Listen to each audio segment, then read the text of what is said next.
staff have provided in getting the Portland-Milwaukee light rail line designed and beginning in construction. My name is Gordon Mersath, and I'm a civil engineer in a small engineering and land surveying company located out in Milwaukee. And I'm here to tell you that to build on Mr. McFarland's comments about jobs, this project was very important to our small company last year. We've been working on this project for about 18 months now. Because of the policies regarding spending public money that encourage the participation of small firms, we benefited from this project considerably.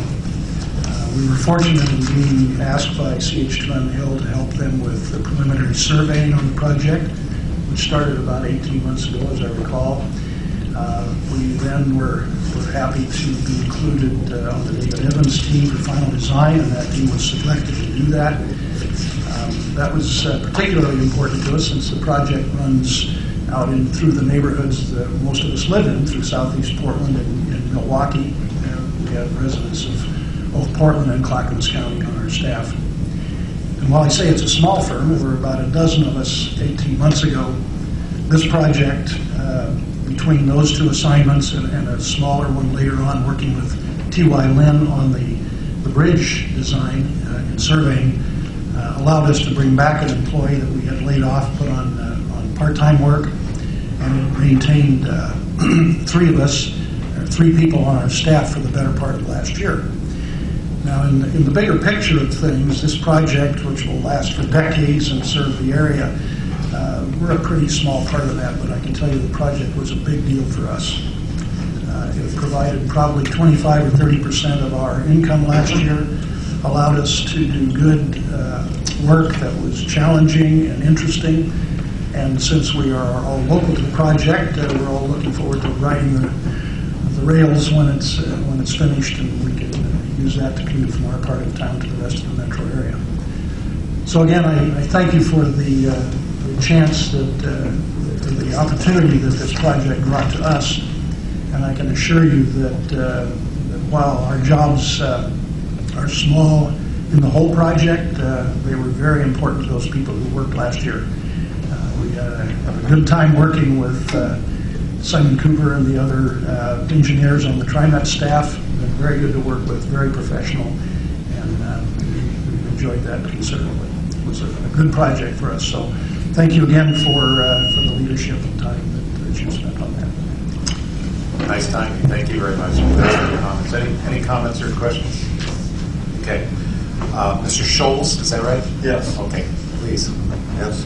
Good morning. I'm Keith Schultz, a low-income transit-dependent bus and MAX user, an Opal Transit advocate. I am pleased that Trimet rejected the proposal to eliminate round trips on a single transfer. However, I feel Trimet is still not being transparent and honest with the public about this budget crisis. According to a Portland Tribune article dated March 15, 2012, 5% of the costs associated with light rail projects comes from Trimet general fund revenues. I feel these funds should be used for operation of the current system. It seems unwise to borrow from the current budget to finance future projects when the service we depend on gets cut.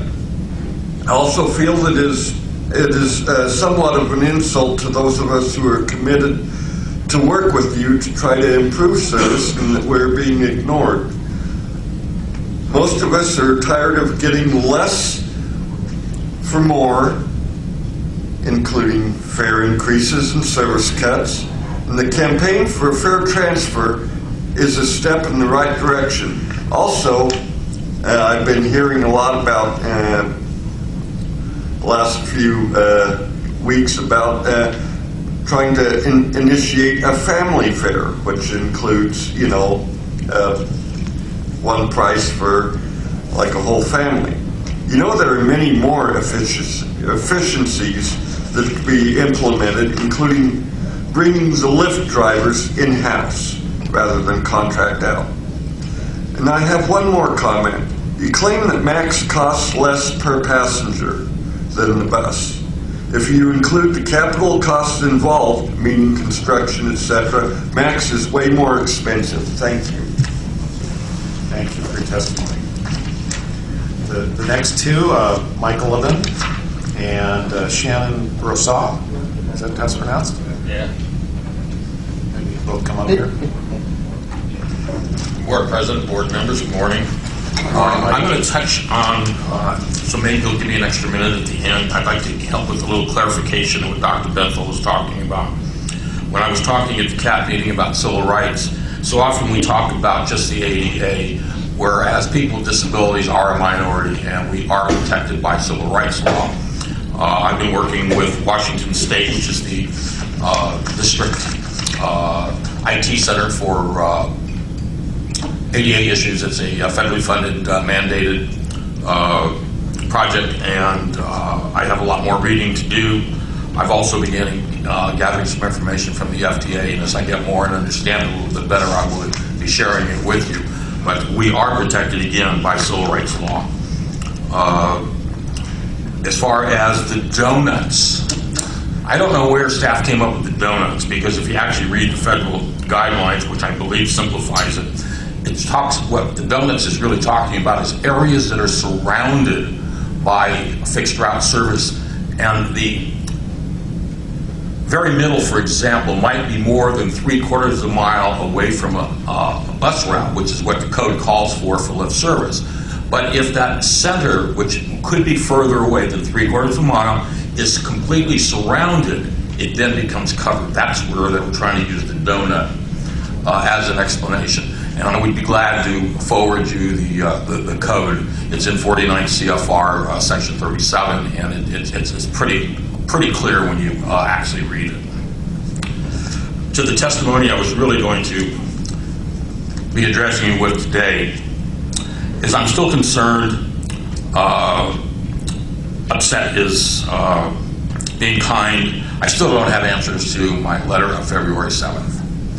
This is the letter that last month Mr. McFarland said that I had answers to the letter, and I still don't have answers to all of the issues in that letter. And in my second testimony last month, I gave you an example of one which I still don't have an answer. I would like answers to the issues in the letter from February 7th. I would also like to address the manner that that letter was handled. And I'm not going to go into any more detail publicly. I don't want to embarrass anybody, but I have sent you all how that was mishandled. And I'd like to know what's being done to ensure that doesn't happen again. I also, and Director Processor brought it up last month, I still don't have a full answer to my complaint of 217. It's amazing that the complaint only had 2 issues, and I can only get an answer to one. I'm sorry, 50% answer is terrible. And the part that I've not been given an answer to has to do with fares. Mr. McFarland's talking about what a wonderful job with citations and so forth, which basically is on MAX. And part of my complaint is the fact that doesn't seem to be enough enforcement on buses. You know, Trimet does collect fares on buses.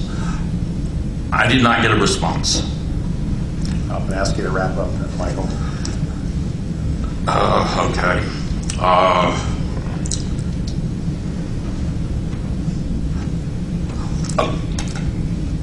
Please bear with me on this one for 30 seconds. We're looking at budget issues, and we're looking at cuts, and we're basing a lot of the cuts, or staff is basing a lot of the cuts and using the ADA as they can do so. The fixed route system, as I've been sharing with you for quite a while, is not in compliance with the ADA. The best example and the easiest example and the easiest to prove is the lack of announcements. While the announcements are not being made, I say to you that people that are visually impaired, blind, or for whatever reason that need announcements to be made are granted 100% lift service with no conditions, and that they only pay $1 for a lift ride if they meet that criteria. Because if, in fact, Trimet was doing their job on fixed route, they could get an honored citizen's fare of $1 on the fixed route system. I hope that you will take this into consideration. Since I don't have more time to elaborate, I will try to send you something further in writing.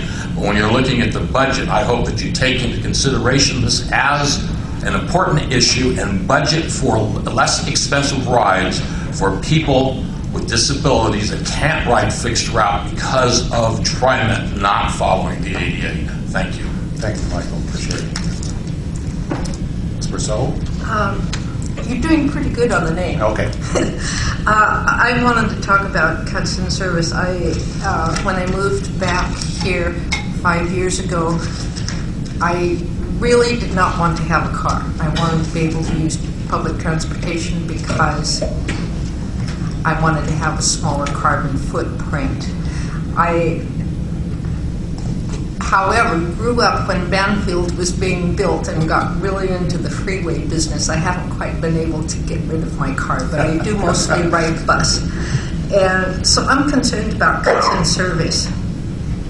I think we need to get people out of their cars, and public transportation needs to really be aware of the environmental effects of people being in cars. That's actually, I think, what public transportation is about, is to be able to get people around quickly and efficiently.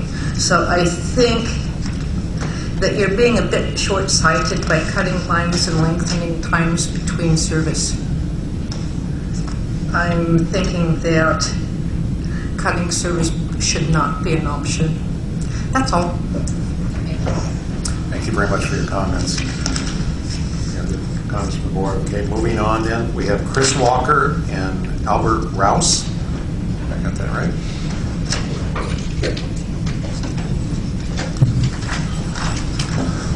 Good morning. Morning. First of all, I'm wondering about, well, as I'm riding buses and Lyft both, some of the roads are really out of shape, and you kind of have to hold on for dear life on some of them. Like, for example, Baseline, as you're going down in Hillsborough, that connects Hillsborough to Beaverton, you have to either hold on to something or you go flying almost in a seatbelt, because the roads are in such bad repair or have so many bumps in them that you go in the air on a big bump that the drivers don't see. The drivers are driving good, it's just the roads, and I know you guys can't do much about it, but I'm wondering if we can have somebody ride out in a bus as both a driver and a passenger, and has somebody driving and then somebody sit in the back, just to feel what it feels like as you're driving down the road and these buses are bouncing all over because they're potholes or construction. Another spot is Walker from especially Murray to Cedar Hills. There's been construction out there and you kind of just get bounced all over, and it's just not very fun. And you know, for me, I had one the other day that my back and my hips just started hurting afterward a few hours, and it's just like not very fun. So with an aging population, I was just going to suggest that happen, and also on that front, that somehow we coordinate with Washington County, all the areas of roads that we have issues with that are bad, that it makes it hard to ride on in a bus because people are getting older, and we tend to get injured more or hurt more. So anyway, also wondering about the heating systems on some of the buses and Lyft, both fixed route and Lyft, because I've ridden in some of these cold temperature rains, and you get on the buses and then Lyft paratransit, and they're no different than a little bit warmer than outside, but it's just I'm one who has arthritis, and just really causes you more pain getting up and down and on and off when it's just so cold and nothing's working. So just two things to look at. Thank you very much. I guess I need to say something for you. I did a little stint in Hillsborough as the city manager before I did this. I do know that the Oregon Department of Transportation does have a major preservation project, the Oak Baseline Coupler going through town. I think it's scheduled for either this summer or next summer. But I think that what you're just hearing about here is the deferring of maintenance at all levels of government for infrastructure, and it's not going to get better, I'm afraid, until, again, the federal government and others realize that we need to start investing in infrastructure like other countries do around the world. So, again, if you want more about that project, I can steer you to somebody at Hillsborough who knows about that, but thank you for your comments. Albert? I was wondering before you start my time if someone read one of my notes to me. I typed them and I'm blind enough that I can't read them. Someone? Yeah. Jason? The typed one just whispered.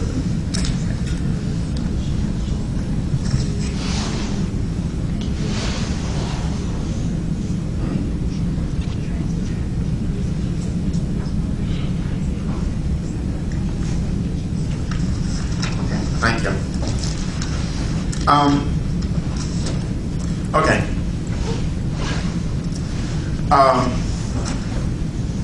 Start with, I got a couple, 3 compliments here.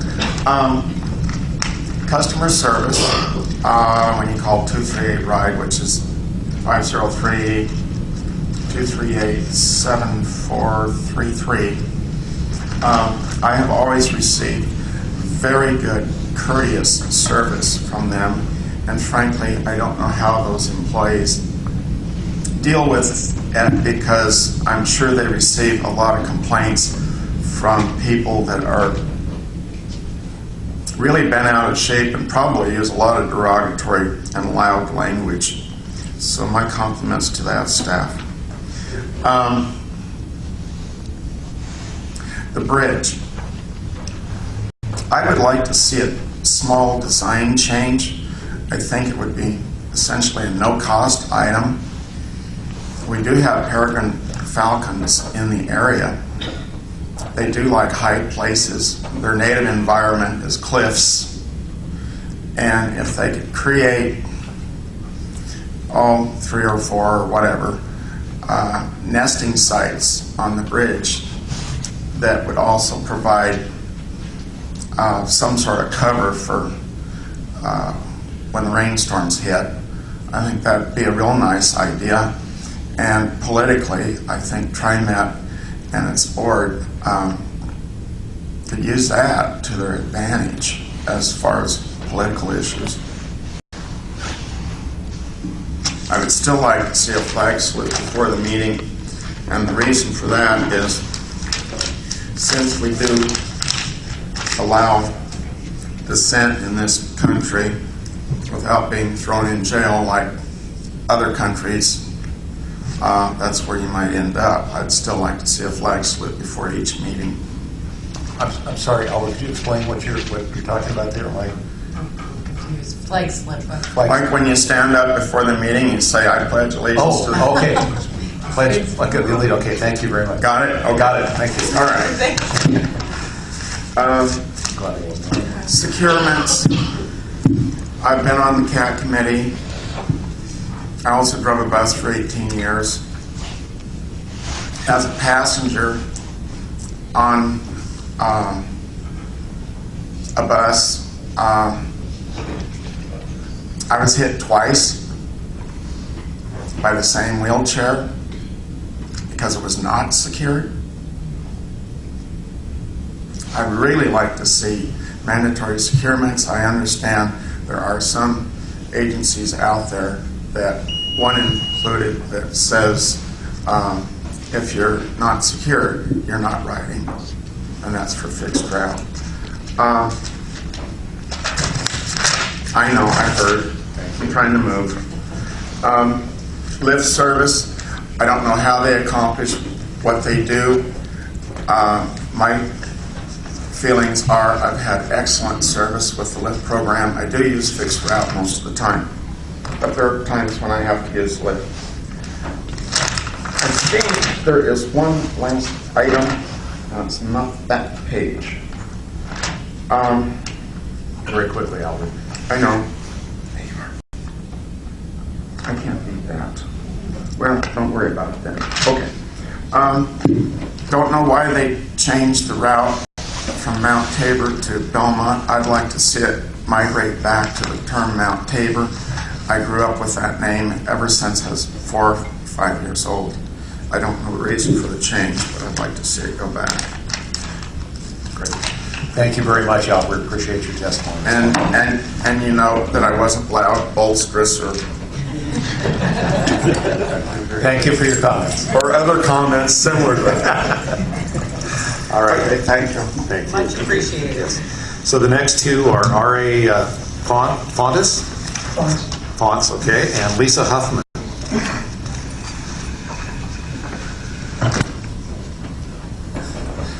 Good morning, R.A. Fontes from Lake Oswego.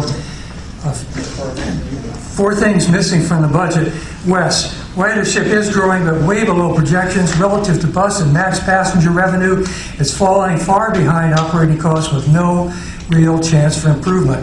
Yet Trimet acts like a gambler, addicted, throwing every more millions at a project that can never meet expectations. The net cost to operate West is about the same as Trimet's 16 worst performing bus lines, which provide more than twice as many rides. West is a debacle.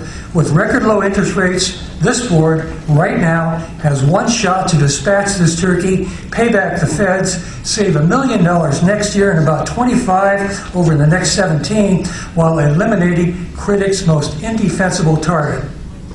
It's time for Trimet to find the humility, integrity, and courage to admit that West is a failure and to move on.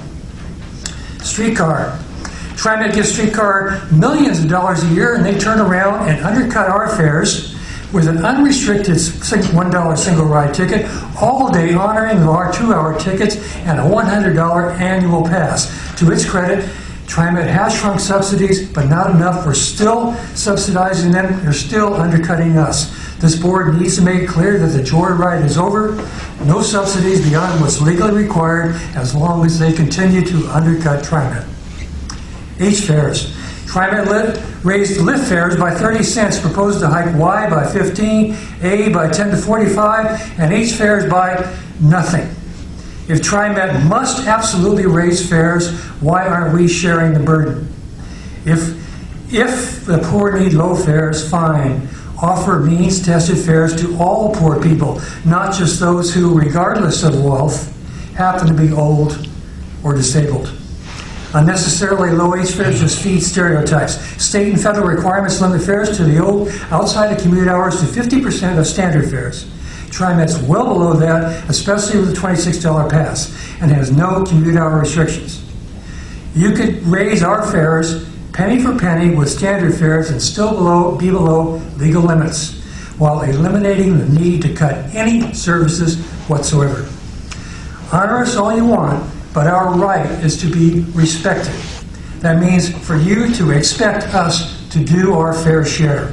If you must raise fares for some, raise them for all. Bus Line 36. 3 years ago, over 100 Route 36 and 35 riders petitioned the board to keep the southbound 36 on its traditional alignment between downtown Portland and Johns Landing, rather than moving it to the south waterfront with 35.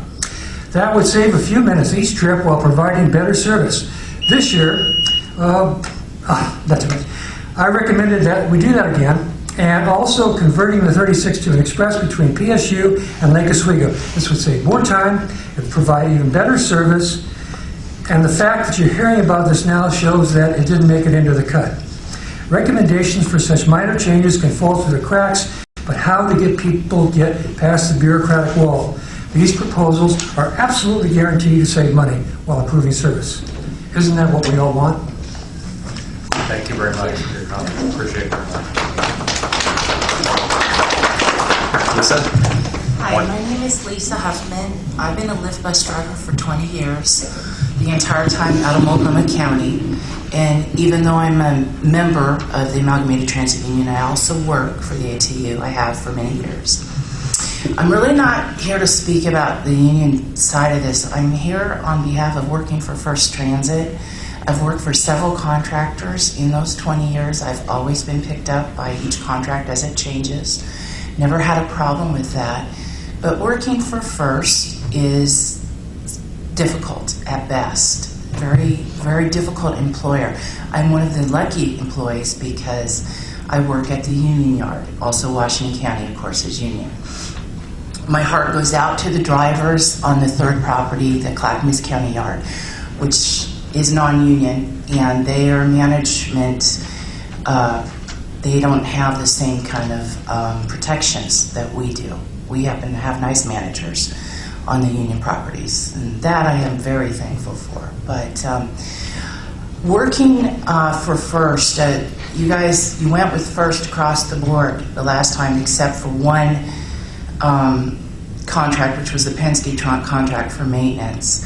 So that's kind of like the Middle East, where you have Israel. You have one group now. You gave everything else to First. You gave the dispatch. You gave everything.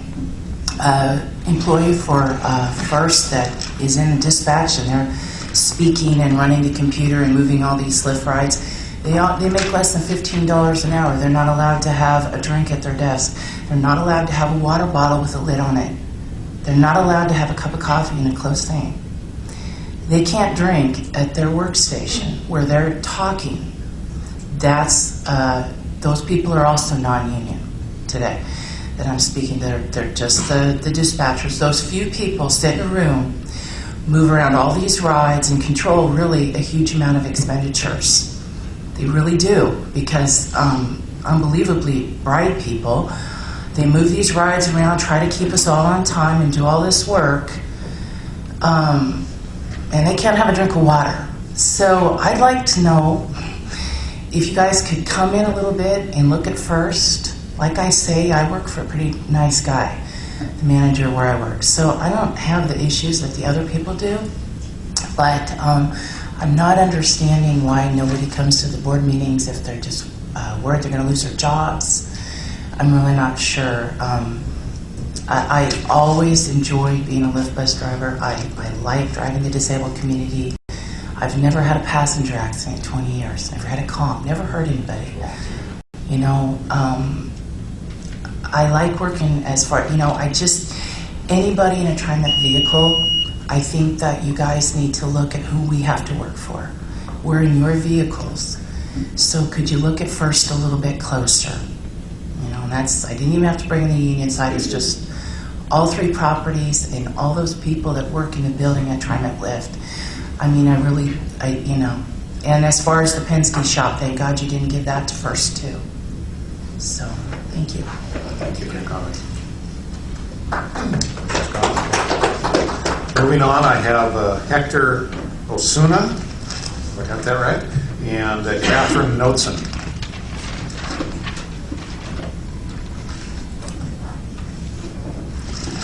I need to get my watch so I can know how to I'm a stickler for the time too, so.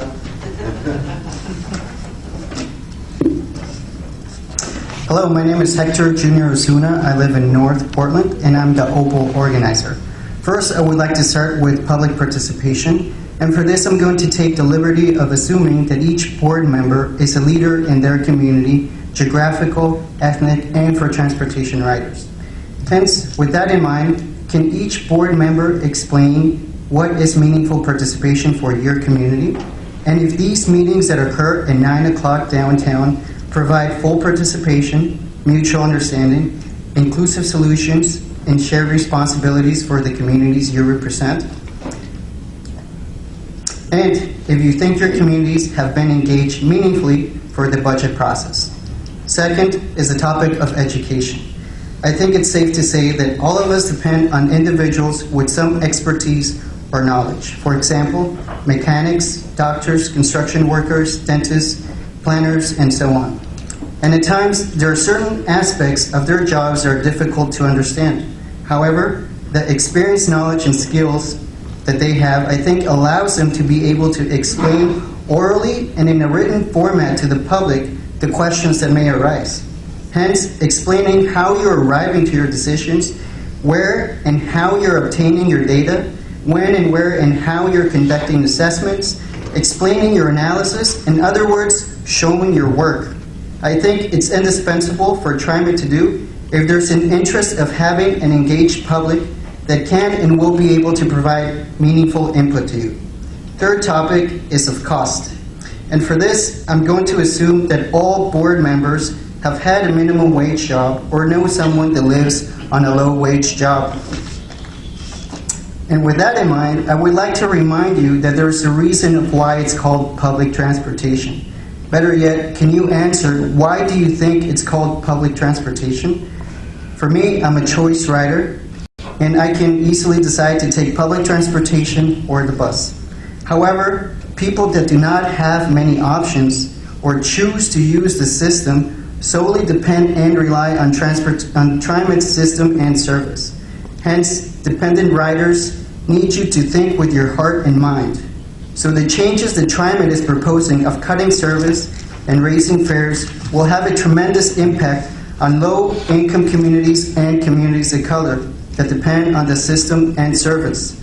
Some of the alternatives I'm proposing for Trimet to think of are premium fares for premium service. So bus riders should not be subsidizing luxury service for suburban commuters. Charge West and Park and Ride users more. Portland streetcar subsidies. Bus riders should not be subsidizing streetcar. Currently, it's $6 million each year. Performance efficiency measures. Trimet can save money by getting buses moving faster and more efficiently. Reevaluate future rail projects. Trimet should stop spending money on planning and future rail projects when there's a budget shortfall. Finally, family packs or passes. And so that's all I have to say, and thank you very much for providing me this time. And I can take these questions that I've asked you right now, if you have time to answer them. Thank you. No, thank you very much. I appreciate it. Is it possible to get an answer on those questions later on, or right now? Not right now, but I think you bring up some good points in terms of where we meet and inclusiveness, and that's something I think that could be a very good topic for the board to consider, and maybe at our retreat in terms of how we engage public. So very, very timely topic. Thank you very much. So can I get that in a written format, or the responses from you? You just got a response on that, and so when we decide to do some of those, we will definitely let you know, and you and your organization will know where their opportunities are to participate. But I'm not in the organization, and I'd like to read it. I'm sorry, to read what? Your answers.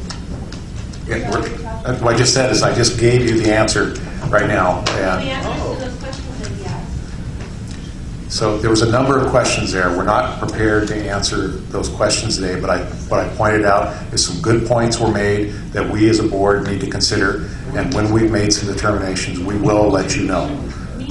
So thank you. You will know if you're involved in Trimet operations or involved in our programs. You'll know. Thank you, Hector. All right, and I think it's not only as an organization, but the public would, I think, like to hear those answers as well. Just thank you. Great, thank you. Catherine. Yes, my turn. My name is Catherine Knotson, Bruce. Knotson, thank you. Yes. I'm here today to speak on the Amalgamated Transit Union health insurance premiums, and I'm just going to read my testimony. My testimony pertains to a comment attributed to Mr. Jonathan Hunt, current president of the ATU 757, by the Oregonian. He made a comment to the effect that it was illegal for Trimet to withhold payroll monies from retiring employee paychecks to pay for the health insurance premiums. This statement is blatantly false. I worked for a health insurance company which deducted pre-tax payroll monies from my regular, overtime, and bonus paychecks every pay period to pay for my portion of my group health insurance premiums. I earned less than 1/4 of Mr. Hunt's salary of $105,000 per year. It is easy to set up this deduction of pre-tax monies from payroll checks as it is to deduct federal and state income tax and FICA tax withholdings. It is also cheaper to pay group health insurance premiums with pre-tax monies deducted from payroll checks. Trimet customers in the Tri-County service area should not be paying the entirety of ATU retirees' health insurance premiums at all. Since the ATU retirees no longer work for Trimet, they should pay their own health insurance premiums out of their own pockets. The ATU employees should pay 1/2 of their own group health insurance premiums. Since Trimet union employees earn about $24 an hour, they can afford to pay half of their group health insurance premiums. Mr. Jonathan Hunt can certainly afford to pay at least half of his group health insurance premium at his current salary.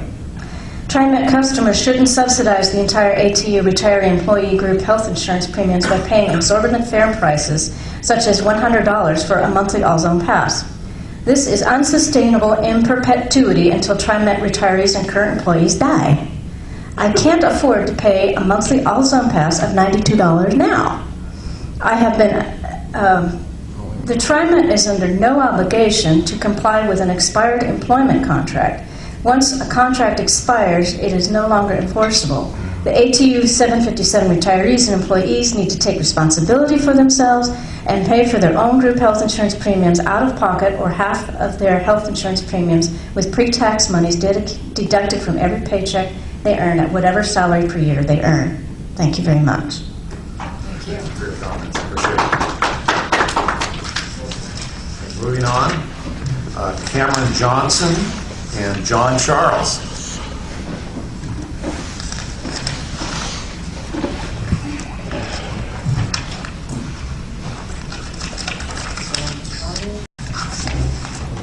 I invite you to go ahead first. I need to wrestle with my phone a little bit.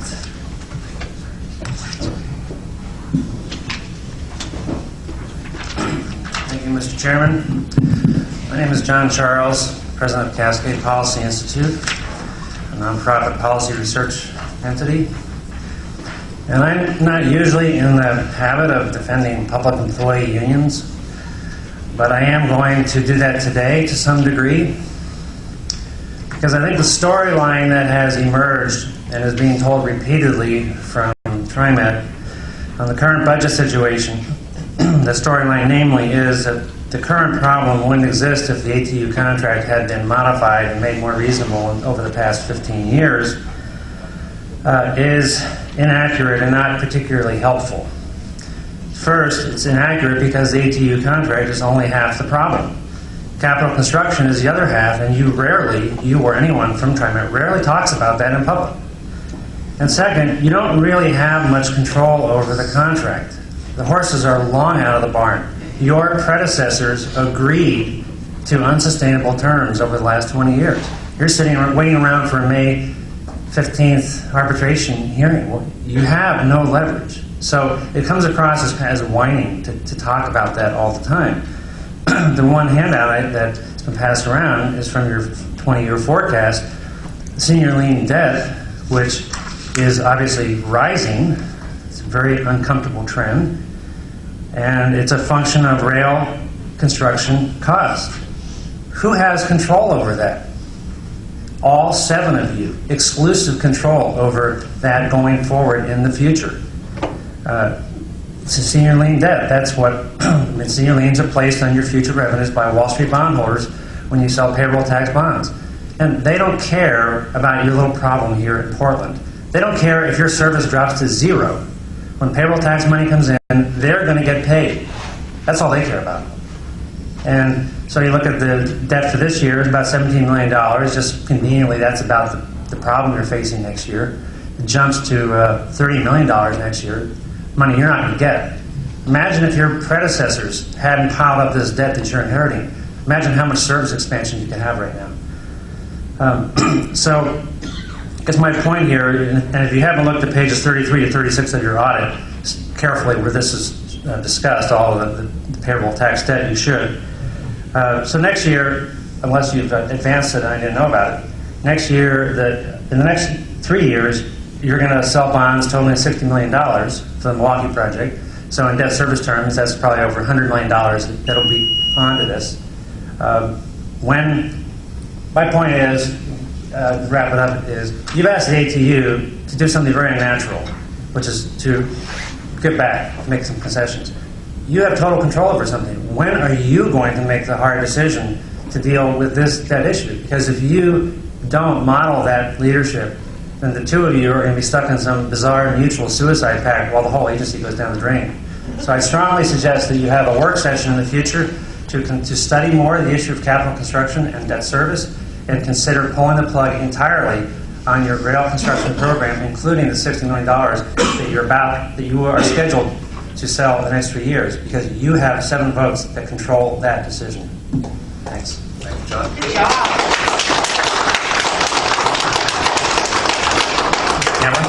Hello, Mr. President, board members. I'm speaking on behalf of all those who've been affected by Trimet's management, whether operating their systems or riding their buses. I'd like you all to picture something with me. Picture an apartment complex. Once the place to live, each house is in disarray. The lights barely work, the water system's contaminated, the rent has become so high that people can barely afford their own food, and the whole place is a mess that is nearly falling apart. These houses are occupied by many people who have nowhere else to go and rely on the landlord to fix the problems they cannot fix. The landlord, however, doesn't draw his attention to the problems in his house. Instead, he fixates himself on setting up a pool in the courtyard. He's obsessed with the idea. He thinks if he can set up the pool, he'll be the coolest house on the block, and people from all around the neighborhood will come around to hang around the pool. So he sets off on constructing that unnecessary pool, taking the money he should be using to fix the house and to make it livable, to turn the lights on and to get the water to run right again. But he refuses to because he wants that damn pool set up. When those who live in the complex protest his decision, the landlord actually tries to turn them against each other, giving them no straight answers, telling each apartment it's the other's fault that the complex isn't fixed properly. What would you think of this landlord? You'd think he's a slumlord that's abusing his power and ignoring the needs of his tenants. If you've been paying attention to my analogy, however, you may have gathered that by now Trimet is that old house, one that used to be so beautiful, but now is nearly destroyed by lack of attention. The occupants are the riders and the operators, those who, in their own way, rely on Trimet to live. The Trimet management, I can safely and sadly say, is that landlord. You've all become so obsessed with building a nice, beautiful light rail for all the visitors of other countries to see that you've completely ignored that your bus service is in utter disarray. What if President Obama had to ride your bus system? Wouldn't that be humiliating? The fares are so high that are barely affordable, and the operators work in conditions that are frankly inhumane. And when the public and your employees confront you on what you've done, what you've ignored, you can barely give them 3 minutes in the entire month. And when you do, you tell the public that it's all the union's fault, and you use propaganda and hate speech to get us to fight with them. But we're not going to fall for that propaganda. We know that the increased health care costs aren't even half your budget shortfall projection. 60% of your $12 million projected shortfall is from decreased payroll tax revenue and federal funding, and you've refused to update that analysis from 6 months ago.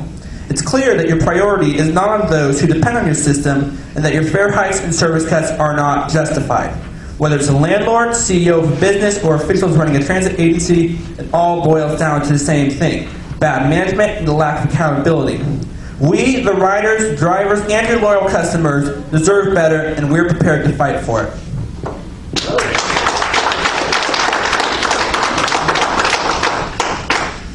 Adam Chris and Jared Franz.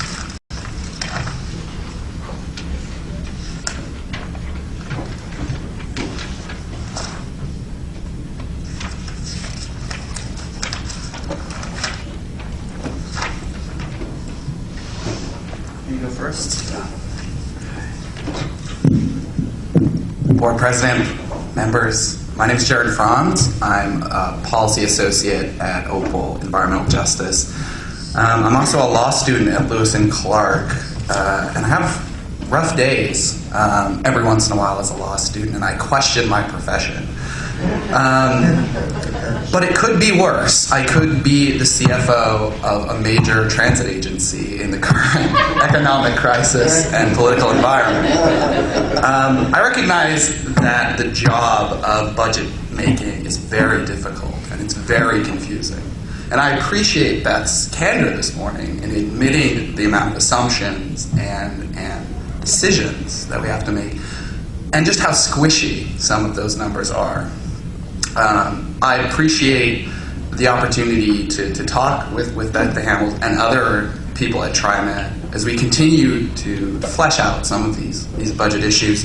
What I'm here today to talk about, and I'm going to try to be quick, are the 2 issues that Beth addressed earlier today, and that's federal funding and payroll tax assumptions.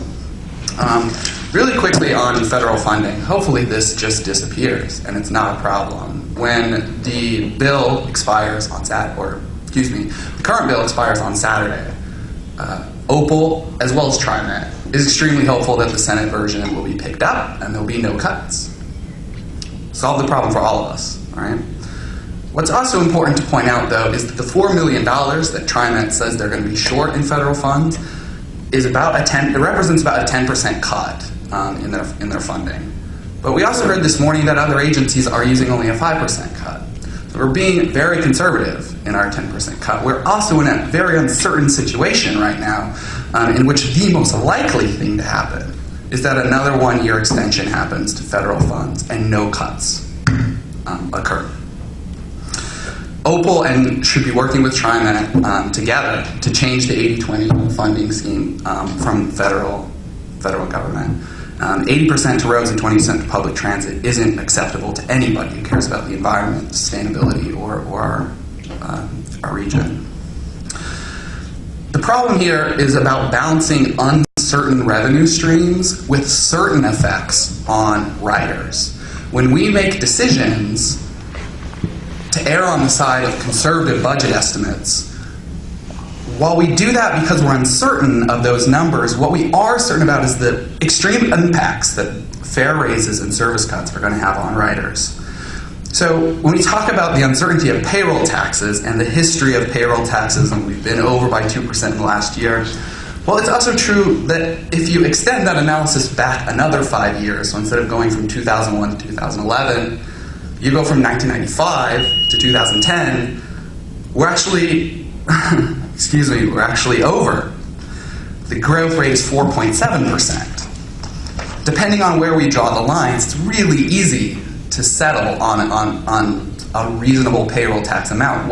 All we're asking is that we are able to get together, go through the data, look at numbers that are now 6 months old, and make a reasonable revision. As recently as only a year ago, Trimet estimated a 6% underlying payroll tax rate growth in FY13. It's now down to 3.5%. We would just like to continue that dialogue a little more publicly and meaningfully. Thank you. Yes. Let him get at the floor. Good morning. My name is Adam Quist. I'm a commissioner on the Portland Commission on Disability. And I wanted to bring up a point that I heard in one of the open houses that was held in this building last week. And I've been noticing that too. And, I think it's great, especially with, the technology going the way it is, that Trimet has really been pushing going to their website to get information, for calling Trimet Tracker on their cell phones. However, there's a major omission that I think needs to be addressed, is that we have all these bus shelters and we have signs next to every MAX stop, yet there's no real pertinent information on those.